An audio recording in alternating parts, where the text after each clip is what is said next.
ఒక్కసారి రామా అంటే చాలు, రా అంటే 2, మా అంటే 5 సంఖ్యాశాస్త్రంలోకి అక్షరాల్ని మారిస్తే రామ రామ రామ అంటే 2 × 5 × 2 × 5 × 2 × 5, 2 5 10, 10 2 20, 20 5 100, 100 2 200, 200 × 5 1000 సహస్రనామ తత్తుల్యం రామనామ వరాననే.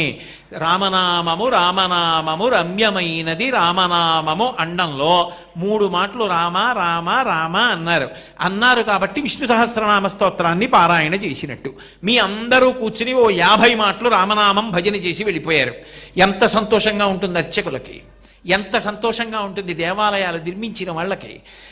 మీ అందరూ కూడా 50 మాటలు చెప్పారు కాబట్టి 50 మాటలు విష్ణు సహస్రనామ స్తోత్ర పారాయణం చేశారని ఈశ్వరుడు అనుగ్రహిస్తాడు.